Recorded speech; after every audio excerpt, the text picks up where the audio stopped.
అందరికీ నమస్కారం.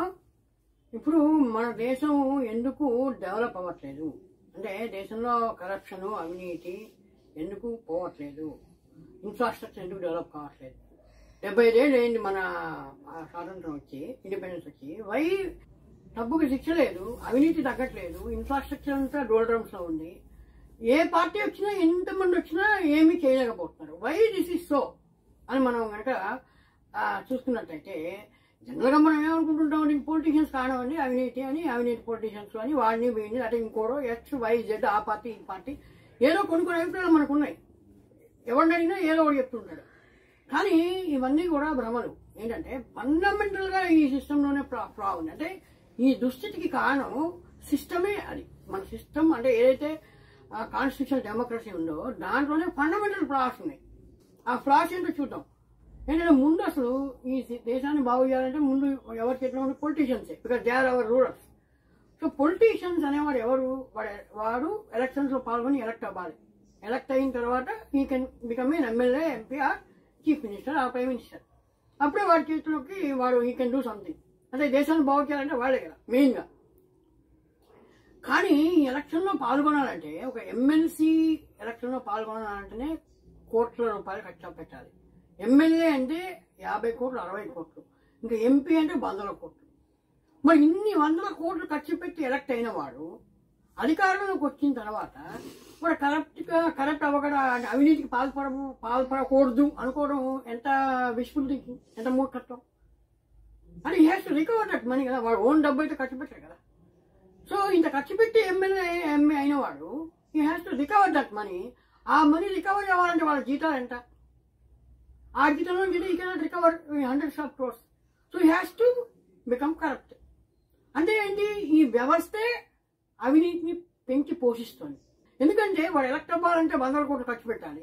కట్టుబడి కూడా ఎలక్ట్ అయ్యే సమస్య లేదు. మరి ఆ 100 కోట్లు వాడి రికవర్ అంటే he has to be corrupt. So corruption పోయే సమస్య లేదు ఈ ఫ్లా ఉన్నంత కాలం. ఇంకా రెండోది న్యాయం. అంటే శిక్ష పడ్డం, తప్పుకు శిక్ష. తప్పుకు శిక్ష అంటే ఒకడెక్కడో అనకాపల్లిలో ఒకడు హత్య చేస్తే ఆ హత్య first second court, district court, high court, supreme court దాకా వెళ్లే అవకాశం సిస్టంలోనే ఉంది. అది వెళ్ళేసరికి ఎన్ని ఏళ్ళు పడుతుంది? 10-15 ఏళ్ళు. మనకు అన్ని అందరికీ 10-15 ఏళ్ళు పడుతుంది. 15 ఏళ్ళ తర్వాత అసలు ఏం సాక్ష్యం ఉంటుంది, ఏం సిస్టమ్ ఉంటుంది, ఎవరికి ఏం తెలుసు, ఇదంతా మొత్తం డైల్యూట్ అయిపోదా? 15 ఏళ్ళ తర్వాత ఎవరు ఏం డిసైడ్ చేయగలరు? సుప్రీంకోర్టు ఏం ఎక్కడో అనకాపల్లి జరిగింది, ఒక సుప్రీంకోర్టుకి వెళ్ళేసరికి ఏం తెలుస్తుంది? ఏం శిక్ష పడుతుంది? ఏం ఎవిడెన్స్ ఉంటుంది? అసలు ఎవిడెన్స్ మొత్తం డైల్యూట్ అయిపోతుంది. కాబట్టి ఏ కేసు తెలట్లేదు. 15-20 ఏళ్ళు అయిన తర్వాత అసలు వాడి జీవితమే అయిపోతుంది. సో వాడు తప్పు చేసిన వాడు జీవితాంతకన్నా బాగానే ఉంటున్నాడు, ఎప్పుడూ శిక్ష పడుతున్నాడని గ్యారెంటీ లేదు, పడే అవకాశం కూడా లేదు. ఎందుకంటే డైల్యూట్ అయిపోతుంది. లేదంటే ఆబ్వియస్లీ డైల్యూట్ అయిపోతుంది 10 ఏళ్ళు అయిన తర్వాత. రెండో ఫ్లా ఏముంది సిస్టంలో? ఇప్పుడు ఈ డిస్ట్రిక్ట్ కోర్టు తర్వాత session court, district court, high court ఇచ్చిన డెసిషన్ ఒకవేళ ఒక న్యాయానికి ఒక శిక్ష పడ్డా ఒక కేసులో అది మళ్ళీ సుప్రీంకోర్టులో ఛాలెంజ్ చేసే అవకాశం ఉందంటే అర్థం ఏంటి? వీటికి జడ్జిమెంట్కి ఏమీ వాల్యూ లేదు కదా. మరి జడ్జిమెంట్కి వాల్యూ లేనప్పుడు అసలు ఇవి ఎందుకున్నాయి? టైం వేస్ట్ కదా. వై దీస్ కోర్ట్స్ అదే ఒకటే కోర్టు ఉంటే సరిపోతుంది కదా. అంటే టైం వేస్ట్ చేసి ఒక క్రిమినల్ ఇష్టం తప్పించుకు తిరగడానికి ఉపయోగపడుతుంది అంటే శిక్ష వేయడానికి ఉపయోగపడట్లేదు. 10 ఏళ్ళు అయిన తర్వాత ఏ ఎవిడెన్స్ ఉండదు కాబట్టి శిక్ష పడట్లేదు. అసలు వీడు దాన్ని 10 ఏళ్ళ దాకా లాగడానికి మళ్ళీ సిస్టమే అవకాశం కల్పిస్తుంది. So fundamental flaw is judicial system. ఇప్పుడు అధికారం ఎవరి చేతిలో ఉంది? అసలు దేశాన్ని బాగు చేయాలని ఎవరో ఒకరి చేతిలో అధికారం ఉండాలి కదా. అధికారం ఎవరి చేతిలో ఉంది చూద్దాం. ఇప్పుడు ఒక ప్రధానమంత్రి, చీఫ్ మినిస్టర్ ఉన్నాడు, మంచివాడే, చాలా శ్రీరామచంద్రుడు. అతను వాడి ఇంట్లోనే ఒక హత్య జరిగింది అనుకున్నాం. వాడి కళ్ళ ఎదుర్కొంటానే ఒక హత్య చేశాడు. వాడిని శిక్షించే అధికారం ఆ చీఫ్ మినిస్టర్ కుండా, ఆ ప్రైమ్ మినిస్టర్ కుండా లేదు. మళ్ళీ వాడు కోర్టుకు వెళ్ళాలి. మొత్తం అంతా ఈ ప్రాసెస్ అంతా ఇందాక మనం అనుకున్నాడు అది 10-15 ఏళ్ళు పడుతుంది. అసలు ప్రధానమంత్రి సాక్ష్యం చెప్పినా కూడా ఆ తప్పు అని వాదించగలిగే మేధావులు లాయర్స్ ఉంటారు మన దగ్గర డబ్బు ఉంటే. సో అల్టిమేట్గా తన కళ్ళ ఎదుర్కొంటానే వాడు హత్య చేసినా వాడిని శిక్షించే అధికారం చీఫ్ మినిస్టర్ కాదు, ప్రైమ్ మినిస్టర్ కూడా లేదు. అలాగే ఒక బ్రిడ్జి కట్టాలి. ఈ బ్రిడ్జ్ కట్టడానికి ఫలానా కాంట్రాక్టర్ మంచివాడు, వీడు కరప్ట్ కాంట్రాక్టర్ కాదని ప్రైమ్ మినిస్టర్ తెలిసినా ఆ కాంట్రాక్టర్ ఇవ్వగలుగుతాడా ప్రైమ్ మినిస్టర్? ఇవ్వలేడు. అది మళ్ళీ టెండర్ ప్రాసెస్లోకి వెళ్ళాల్సిందే. అలాగే ఈ పని చేయాలన్నా ఆ పని చేయాలన్నా డైరెక్ట్గా ప్రైమ్ మినిస్టర్ చేసే అవకాశం లేదు. మళ్ళీ అది పార్లమెంట్లో పెట్టాలి, లేకపోతే అసెంబ్లీలో పెట్టాలి.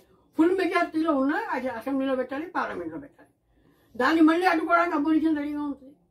పోనీ మెజార్టీ ఉంది కదా పాస్ చేసిన ఆ లాని మళ్ళీ దాన్ని అడ్డుకోవడానికి, దాన్ని ఛాలెంజ్ చేసే అధికారం ఒక వీధిలో అడుక్కునే వాడికి కూడా ఉంది.